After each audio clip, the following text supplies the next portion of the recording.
നോക്ക്.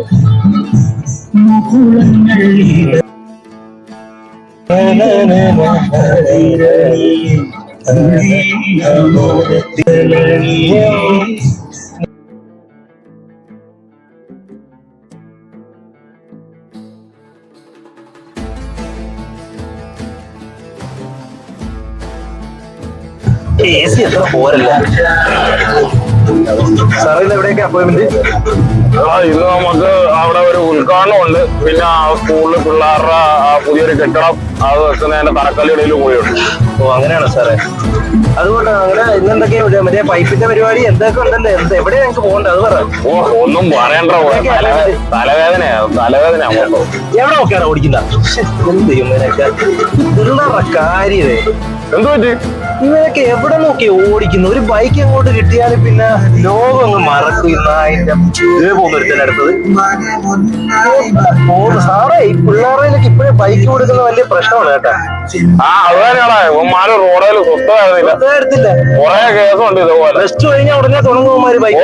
എന്തിനാ നമ്മുടെ മോന് മാറ്റി കൊടുത്തിട്ടുണ്ട് ഒരു സൂപ്പർ ബൈക്ക്. ഒരു FC കണക്കത്തെ ബൈക്കൊക്കെ കിട്ടിക്കഴിഞ്ഞാൽ പിന്നെ അവന്മാര് ലോകം തന്നെ അങ്ങ് മറക്കും. നിങ്ങൾ ഭയങ്കര സന്തോഷത്തിലാണല്ലോ. എന്താ പറയാ, നല്ല പാട്ടൊക്കെ ഇട്ട് ചില്ലായിട്ടൊക്കെ പോകുന്നപ്പാ. സാറേ ആ കുടിവെള്ള പ്രശ്നമൊക്കെ എന്തായി? വല്ലതും നടക്കുവോ? അത് ഞാൻ വിട്ടേ സാറേ, അത് നമ്മുടെ കയ്യിലൊന്നും തടയത്തിലാവുക. എന്നിട്ട് അത് മാത്രമല്ല, അവിടുത്തെ ആ റോഡ് പ്രശ്നം എന്നൊക്കെ പറഞ്ഞ് നാട്ടുകാർ പ്രശ്നം ഉണ്ടാക്കുന്നല്ലോ, അതെന്തായി എന്നിട്ട് അവിടുത്തെ കാര്യം? അതാണെങ്കിൽ മൊത്തം അഴിമതിയാണ് പോവുക. നമുക്കും കയ്യിൽ കുറച്ച് കിട്ടി, പിന്നെ നമ്മുടെ അതിലോട്ട് മൈൻഡാൻ പോയിരിക്കുന്ന ആ കോൺട്രാക്ടർ നമുക്ക് വേണ്ടപ്പെട്ടതാണ്. എന്തെങ്കിലുമൊക്കെ തടയുമോ? നമുക്ക് എന്തെങ്കിലുമൊക്കെ ഒന്ന് ഒപ്പിച്ചാ സാറേ. നീ പേടിക്കാറോ? നീ എന്റെ സന്തോഷ സഹചാരിയല്ലേ, നീ പേടിക്കാതെ. നമ്മുടെ വീടിന്റെ പണി കിടക്കുവോ സാറേ? അതൊക്കെ ഞാൻ എത്തിച്ചേക്കാം. നിങ്ങളുടെ ഇപ്പൊ ഇത്രയും നാളും കൂടിയിട്ടൊന്നും അത്രയും വലുത് അങ്ങോട്ടൊന്നും തടഞ്ഞില്ല സാറേ. നിങ്ങൾക്ക് ഒരു ശ്രദ്ധയില്ല. വലിയൊരു കോള് വരുന്നുണ്ടോ? നീ അടങ്ങണ പോയി, നിനക്കുള്ള നമ്മൾ എത്തിച്ചിരിക്കും. അതെന്താ സാറേ അത് നമ്മുടെ അടുത്ത് പറയാത്തൊരിത്?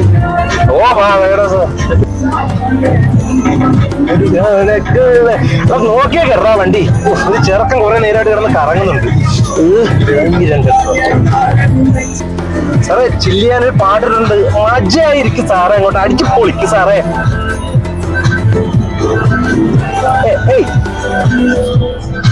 എന്ത് എന്താണ് ഈ ലോകം നിലനിൽക്കണമെങ്കിൽ ഒരു പയ്യനെ തട്ടി. അതൊന്നും സാരമില്ലടാ പോവേ, നീ അങ്ങോട്ട് വണ്ടി എടുക്കും. എൻ്റെ പൊന്നു സാറേ, ഞാൻ ആ ജംഗ്ഷൻ്റെ അവിടെ നേരെ അങ്ങോട്ട് പോയിട്ട് ആ പോയിന്റ് വെച്ച് വെട്ടിച്ചെടുത്തതാണ്. ഇപ്പൊ അവൻ നമ്മളെ ഫോളോ ചെയ്തോണ്ടിരിക്കുവാണ്. നീ അവിടെ കൊണ്ട് വണ്ടി ഇറക്കും, എന്നിട്ട് എന്നെ ഇറക്കി വിട്ടിട്ട് ഈ പ്രശ്നം എന്താന്ന് വെച്ചാൽ എന്തായാലും നമ്മുടെ രാജുവിനെ വിളിച്ചിട്ട് ആ വണ്ടിയിൽ അങ്ങ് വിട്ടോ. ഞാനിതൊന്ന് സോൾവ് ചെയ്യട്ടെ സാറേ. സാറിന്റെ സമയം എന്നാ ശരിയോടെ പോവുക.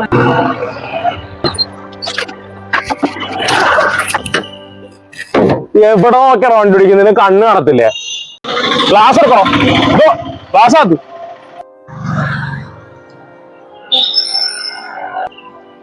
തനിക്കൊക്കെ കണ്ണ് മാനത്ത് വെച്ചോണ്ടാണോ താൻ ഓടിക്കുന്ന? നീ ആരാടാ? ഞാൻ ആരാണെന്ന് മനസ്സിലാവാനാണ് നീ സംസാരിച്ചോണ്ടിരിക്കുന്നത്. നമുക്ക് അങ്ങോട്ട് നീങ്ങി സംസാരിക്കും. അങ്ങോട്ട് നീങ്ങി.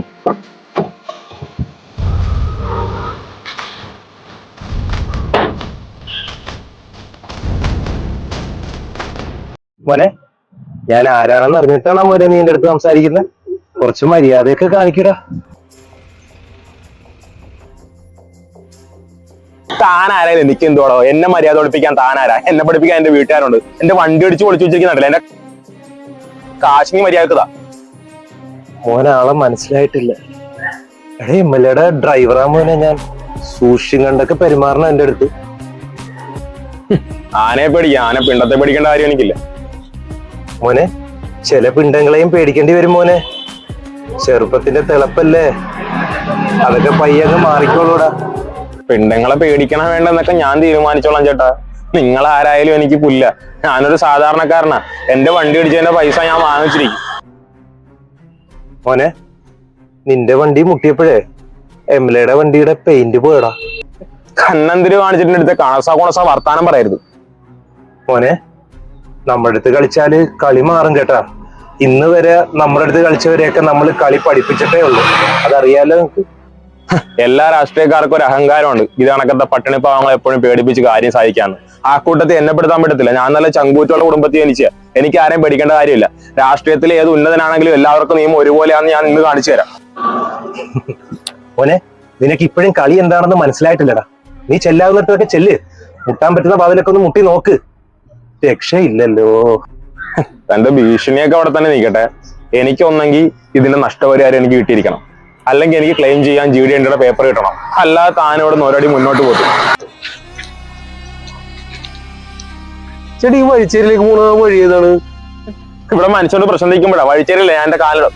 എടാ മോനെ, സോറി മോനെ, ഞാനിപ്പോ ഒരു പ്രശ്നത്തില്ല. ആ ബ്രിഡ്ജിന്റെ തൊട്ടപ്പുറത്ത് പോയി ഇറങ്ങിച്ചാൽ മതി. അപ്പൊ മോൻ ഇത് വിടാൻ ഉദ്ദേശമില്ല. നമുക്ക് ട്രാഫിക് സ്റ്റേഷനിൽ കാണാം. ബൈ.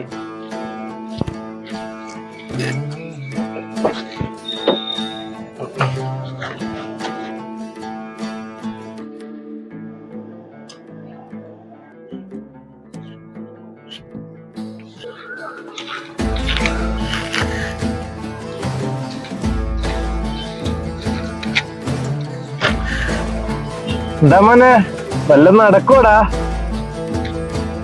വണ്ടി എടുക്കുമ്പോ ഇനിയെങ്കിലും സൂക്ഷിച്ചൊക്കെ ഓടിക്കണം കേട്ടാ മോനെ. വേറെ വണ്ടികളെ കൂടെ ഒരു നോട്ടൊക്കെ വേണം കേട്ടാ. നിനക്ക് ഇപ്പോഴെങ്കിലും മനസ്സിലായില്ലേ ഇതൊന്നും നടപടിയാവുന്ന കേസല്ലെന്ന്? ആവശ്യമില്ലാത്തതിൽ നീ എന്തിനാടാ തലയിട്ടത്? സാർ ഒന്ന് പുറത്തോട്ട് ഇറങ്ങി ഒന്ന് നോക്കുക.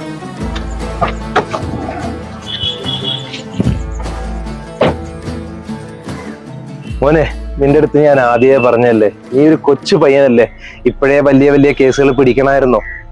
നിന്റെ അടുത്ത് ഞാൻ 1ഉം 2ഉം അല്ല വാണിങ്ങി തന്ന, പക്ഷെ നീ അതിൽ ഇറങ്ങി. ഇപ്പൊ കളി മാറിയില്ലേടാ. ചെറിയ പ്രായമല്ലേടാ മോനെ, ഇപ്പൊ എത്ര കേസുകളായടാ. GD പേപ്പർ കിട്ടിയടാ മോനെ നിനക്ക്. ആ പേപ്പർ എന്റെ വീട്ടിൽ വരും, മനസ്സിലായ? ഒരു ഫോൺ കോളിന്റെ ആവശ്യമുള്ള എനിക്ക്. നിന്റെ വണ്ടി ശരിയാക്കാനുള്ള നഷ്ടപരിഹാരം നീ ഇൻഷുറൻസ് കമ്പനി ക്ലെയിം ചെയ്യുമെന്ന് എനിക്ക് തോന്നുന്നുണ്ട്? ഒന്നുമില്ല, എനിക്കെല്ലാം എന്റെ ഫോൺ കോളിൽ കിട്ടും.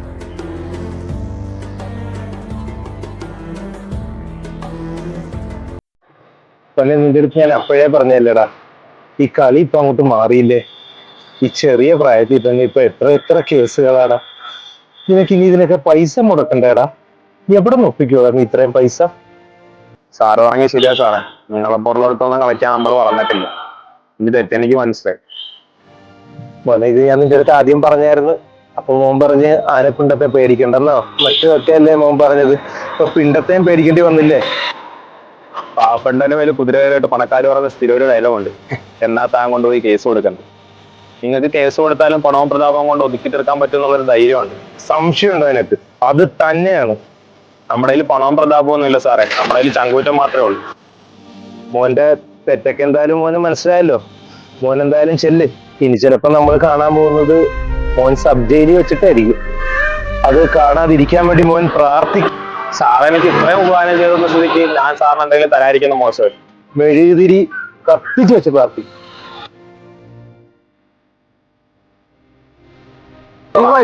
വഴി ഏതാ കേട്ടോ, ചേട്ടൻ പറഞ്ഞ വഴി തെറ്റാണ്. നീ വിട്ടോ, നീ എന്തായാലും പോകാൻ പോകുന്നതെല്ലാം പരിപാടിയായിരിക്കും. എന്തായാലും ജയിലിൽ വെച്ച് കാണാൻ പോകുന്നല്ലേ സാറ് പറഞ്ഞത്. അല്ല ഇതിന്റെ പേര് തൂക്കിക്കൊല്ലാൻ പോകുന്നതെന്ന് എനിക്കറിയാം. എനിക്കെന്തിനാ ഇനി കണ്ണടിച്ചു? ഇത് എന്റെ ഇരിക്കട്ടെ.